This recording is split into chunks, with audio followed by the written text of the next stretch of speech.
बोलो जयकारा, बोल मेरे श्री गुरु महाराज की जय। सौभाग्यशाली प्रेमी गुरुमुखो, ये जो हमें नर तन मिला है, ये बड़ी मुश्किल के साथ मिला है।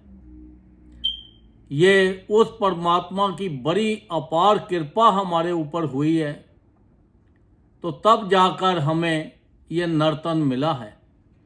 और नर्तन इसलिए मिला था कि हम उस परमात्मा को याद कर सकें और 84 लाख योनि से बच सकें और दुखों से बच सकें और उस सचखंड को जा सकें। क्योंकि हम जिस घर से आए थे उस घर से बिछड़े हुए हैं और बिछड़ के हम इधर इधर दुख पा रहे हैं।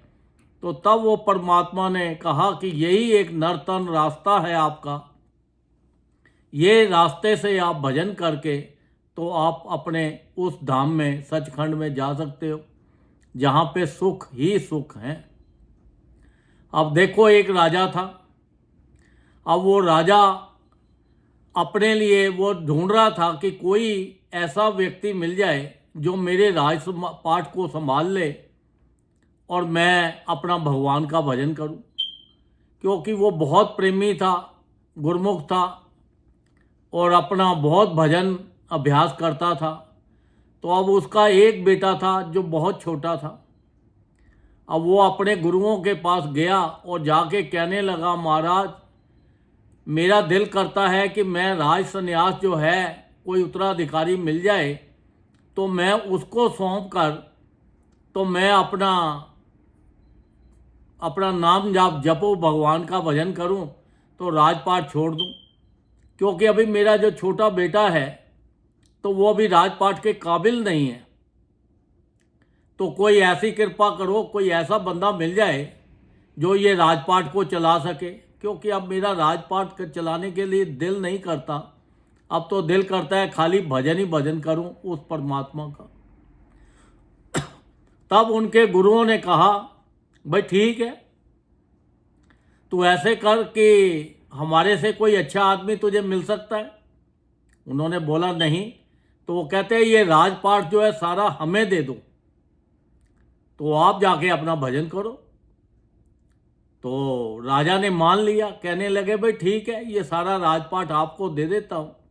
आप वो राजा अपनी गद्दी से उतर के तो नीचे आ गए, तो गुरु महाराज को अपने गद्दी पे बिठा दिया। लो जी, आज से सारा कुछ तुम्हारा है, मेरा कुछ नहीं है, मैं तो खाली अपना नाम जपूंगा। उन्होंने बोला ठीक है।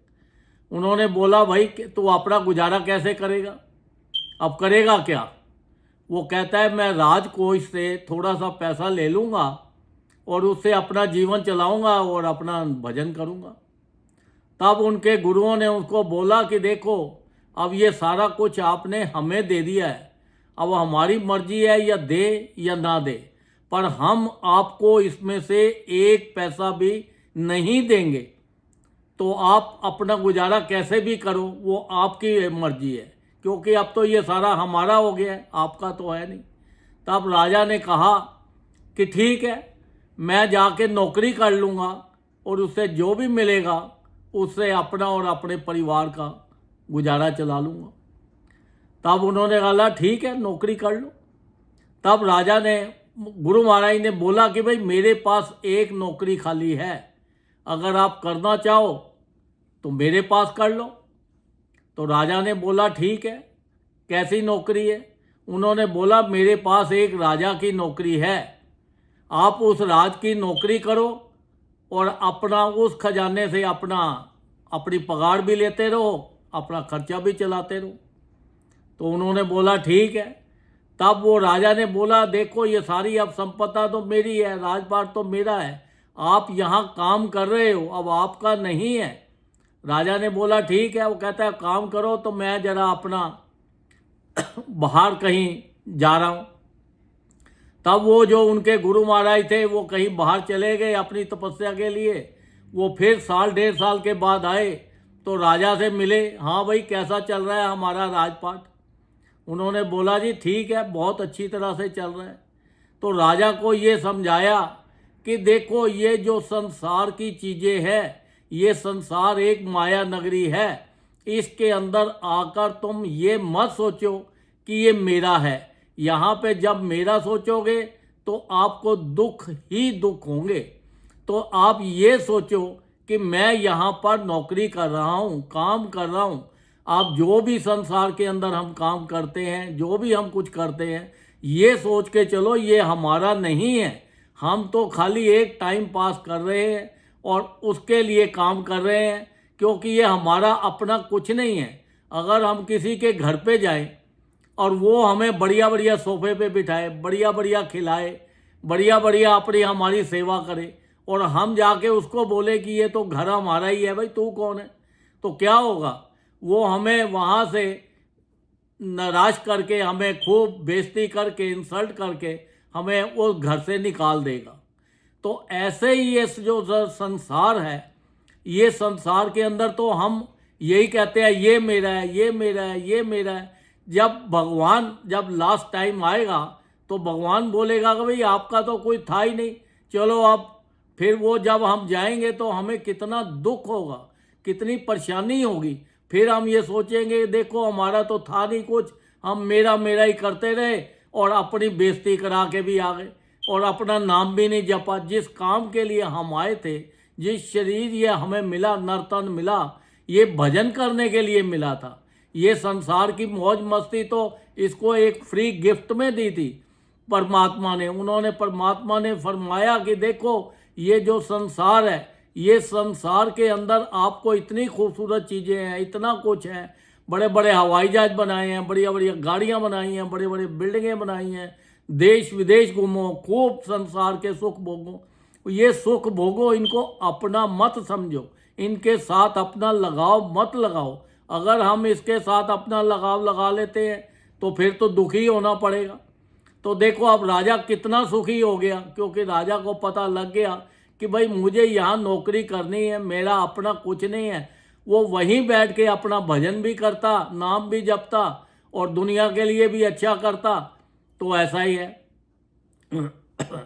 तो ऐसे ही एक गरीब आदमी था, वो अपना रेहड़ी लगाता था दाल रोटी की। जब दाल रोटी की रेहड़ी लगाता था तो वहाँ पे लोग आते थे, खाते थे। अब उसके पास एक फ़कीर आया और वो फ़कीर ने कहा कि मुझे दाल रोटी दे दो। अब जब उसने पैसे दिए तो वो खोटे पैसे थे। अब जब वो खोटे पैसे थे तो इसने सोचा भगत ने कि देखो ये जो है बेचारा बहुत दिनों से भूखा है, इसके पास पैसे भी नहीं हैं, ये खोटे पैसे हैं, इसको भूख लगी है तो चलो इसको खिला देते हैं, इसकी सेवा कर देते हैं। क्योंकि जो गुरुमुख होता है उसके मन में हमेशा सबके लिए प्रेम होता है, प्यार होता है, सबके लिए दया भावना होती है। गुरुमुख की पहचान ही यही है। तो उन्होंने उससे खोटे पैसे ले लिए। जब खोटे पैसे लेके तो उसको खिला दिया। वो दूसरे दिन फिर आया, तीसरे दिन आया, चौथे दिन आया। उसी तरह ही अपना वो कुछ दिन खाता रहा तो वो खिलाता रहा। तो एक दिन उसकी वाइफ को उसने पूछा अपने उठ के सुबह, हाँ भाई दाल रोटी तैयार है तो लेके चले। वो बोलने लगी आज तो कुछ भी नहीं बना। वो कहते हैं क्यों? कहती है जी बाजार में लेने गई थी तो उन्होंने बोला ये तो खोटे पैसे हैं, खोटे पैसे को तो किसी ने लिया नहीं तो इसलिए कुछ मिला नहीं। तो वो कहता है परमात्मा, चलो वो अपने याद किया भगवान को कि भैया भगवान जो तेरी खुशी है ठीक है, हम इसी में। फिर उसके बाद एक अपना बिजली जो चमकी, वहाँ पे आकाशवाणी हुई कि भाई जब उसे पूछा भगत जी आप जो उससे पैसे लेते थे तो आपको ये पता नहीं था कि ये खोटे पैसे हैं, तो आपने क्यों ऐसा किया जिससे आपका इतना नुकसान हो गया, आज आपका काम नहीं है। तो तब आकाशवाणी में फिर उन्होंने आगे बोला कि मुझे मालूम था ये खोटे पैसे हैं, पर मैं खोटे पैसे की परवाह ना करते हुए मैंने उसको फिर अपना उससे लिया क्योंकि उसको भूख लगी हुई थी। कहता है फिर उन्होंने फरमाया कि भाई खोटे पैसे तो कुछ नहीं है, अब इससे तो कुछ बनेगा नहीं। तो उसने फिर भगत जी जो थे उन्होंने कहा कि देखो हे परमात्मा, हे संत महापुरुषों, हे गुरुओं, देखो मेरे से ज़्यादा खोटा पैसा कौन होगा, क्योंकि मैं आपके दर पे हूँ, आपने मुझे एक्सेप्ट किया हुआ है। जब आप खोटे पैसे को एक्सेप्ट कर लेते हो तो फिर मुझे खोटे पैसे लेने में क्या है। अगर आपने ये खोटे पैसे को धक्का मार के अपने दरबार से निकाल दिया तो फिर मेरी क्या वैल्यू रहेगी। आप तो मुझे बहुत प्यार करते हो, बड़ी रिस्पेक्ट देते हो, बड़ी हर तरह से मेरा ख्याल रखते हो। आप खोटे पैसे, देखो मेरे से ज़्यादा खोटा पैसा कौन हो सकता है। मेरे अंदर तो एक अवगुण नहीं, हजारों करोड़ों अवगुण है, फिर भी आपने मुझे अपने पास रखा हुआ है। आप तो खड़े पैसे रखने वाले हो। तो फिर आकाशवाणी हुई, संत महापुरुषों ने फरमाया कि तेरी हाजिरी दरबार में कबूल हो गई है। तो देखो ये जो संसार है, इसमें एक ही बात सोच के चलो कि हम जो हैं ये संसार के अंदर हमें बड़ी मुश्किल से नर्तन मिला है, और हम ये माया नगरी के अंदर ना फंस जाएं, क्योंकि अगर ये फंस गए तो हमारे अंदर गुणों के बदले अवगुण ही बढ़ते जाएंगे। जब अवगुण बढ़ते जाएंगे तो हम फिर उसी 84 लाख योनि में फंस जाएंगे, उसी दुखों में फंस जाएंगे। ये बड़ी मुश्किल से नर्तन हमें मिला है, तो इसलिए इसका पूरा पूरा लाभ उठाना है। संत महापुरुषों ने तो हमारे ऊपर इतनी अपार कृपा कर दी कि हमारे लिए 5 नियम बना दिए, श्री आरती, पूजा, सत्संग, सेवा, सिमरन और ध्यान। जो श्रद्धा सहित करे निश्चय हो कल्याण। संत महापुरुषों ने तो सोचा कि देखो ये कलयुग के अंदर ये जो जीव है, इसका ध्यान ये माया नगरी में फंसे रहना है, इसका तो ध्यान भजन की तरफ जाना नहीं है। तो उन्होंने इसलिए हमारे लिए इतने 5 नियम बना दिए और फरमाया कि जो भी जिस परिवार में ये 5 नियमों का पालन होगा, वहाँ पर हर तरह से खुशी, तंदुरुस्ती, वहाँ पे हर तरह की मौज रहेगी। जो संसारी काम भी करते रहो, ऐसा नहीं कि संसारी काम छोड़ देने हैं, संसारी काम भी करते रहो। आप उसकी तरफ ज़्यादा ध्यान नहीं देना, ज़्यादा भजन की तरफ ध्यान दो और काम करते रहो। आपके सभी काम अपने आप होते चले जाएंगे। इतनी अपार उन्होंने कृपा दी, इतनी गारंटी दी है। फिर हमें विश्वास करके ज़्यादा से ज़्यादा भजन करना है, नाम जपना है, उनके बनाए हुए नियमों का पालन करना है। संत महापुरुषों ने फरमाया ये कलयुग का वक़्त है, इसके अंदर जो प्राणी है उसका ज़्यादा ध्यान भजन में नहीं लगता, उलझनों में फंसा पड़ा है, दुखों में फंसा हुआ है। इसलिए कम से कम 2 घंटे भजन हर जीव को करना चाहिए। अगर 2 घंटे कंटिन्यू नहीं कर सकते तो 1-1 घंटा करके करो, 1-1 घंटा करके नहीं कर सकते तो आधा घंटा करके करो।